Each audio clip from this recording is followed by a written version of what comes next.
আসসালামু আলাইকুম। আশা করি সবাই ভালো আছেন। visainformation.com এর পক্ষ থেকে সবাইকে জানাই অনেক শুভেচ্ছা।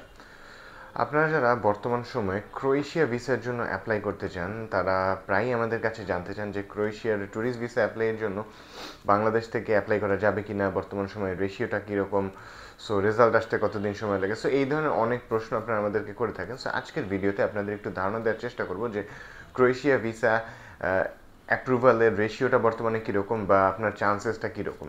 ফার্স্ট অফ অল জিনিসটা বলবো, আপনারা কিন্তু ট্যুরিস্ট ভিসা অর্থাৎ ক্রোয়েশিয়ার ট্যুরিস্ট ভিসার জন্য বাংলাদেশ থেকেই অ্যাপ্লাই করতে পারবেন এবং সেজন্য আপনাকে পাশের দেশ ইন্ডিয়াতে যাওয়ার কোনো প্রয়োজন নেই।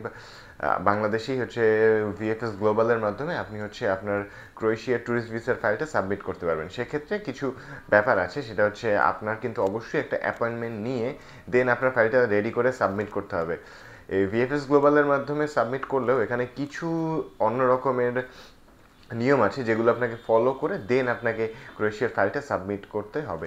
এখন ব্যাপার হচ্ছে বর্তমান সময়ে যদি রেশিওর কথা বলেন তাহলে রেশিওটা চমৎকার আছে। ক্রোয়েশিয়ার ভিসা অ্যাপ্রুভালের হারটাও বর্তমানে বেশি, এখানে অনেক বেশি যে অ্যাপ্লাই হয় ব্যাপারটা এরকম নয়। আমি আপনাকে শুরুতেই বলেছি যে কিছু রুলস অ্যান্ড রেগুলেশনের কমপ্লিকেশনস আছে, এই জন্য হচ্ছে একটু হলেও অ্যাপ্লিকেশন লিমিটেড করে রেখেছে ওরা, প্রতিদিন ফাইল সাবমিটের একটা লিমিটেশন রেখেছে।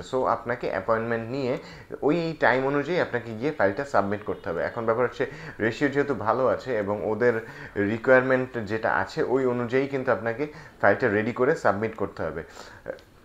এখন একটা ব্যাপার হচ্ছে আপনার ইনভিটেশন থাকুক বা না থাকুক, ইনভিটেশন থাকলে তো অনেক ভালো, ইনভিটেশন না থাকলেও এখানে কোনো অসুবিধা নেই। আপনি যদি ওদের ক্রাইটেরিয়া ফলো করে তাহলে যদি আপনার ফাইলটা সাবমিট করতে পারেন তাহলে ভিসা হওয়ার চান্সেসটা আগের থেকে অনেক বেশি আছে। আগে এই অপশনটা ছিল না, ক্রোয়েশিয়ার ফাইল বাংলাদেশ থেকে সাবমিট করা যেত না, বাট এই বছর থেকে কিন্তু আপনারা ক্রোয়েশিয়ার ট্যুরিস্ট ভিসার ফাইল সাবমিট করতে পারছেন।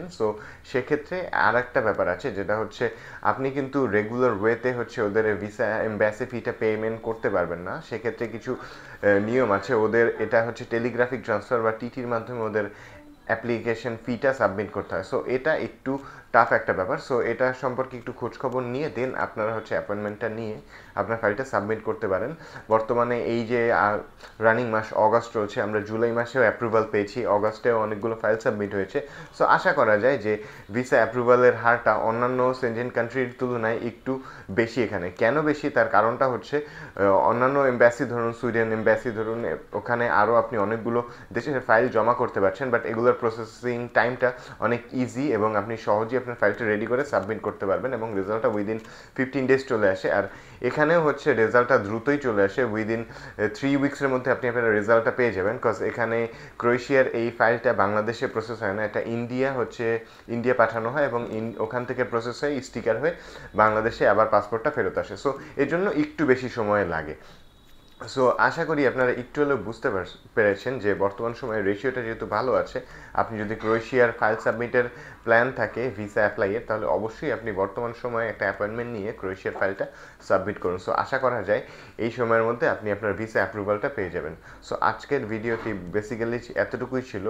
ক্রোয়েশিয়া ভিসা রিলেটেড যে কোনো ধরনের সহায়তার জন্য চাইলে সরাসরি ভিজিট করতে পারেন আমাদের অফিস বা কল বা নক করতে পারেন স্ক্রিনে দেওয়া নাম্বারে। সবাইকে অনেক ধন্যবাদ।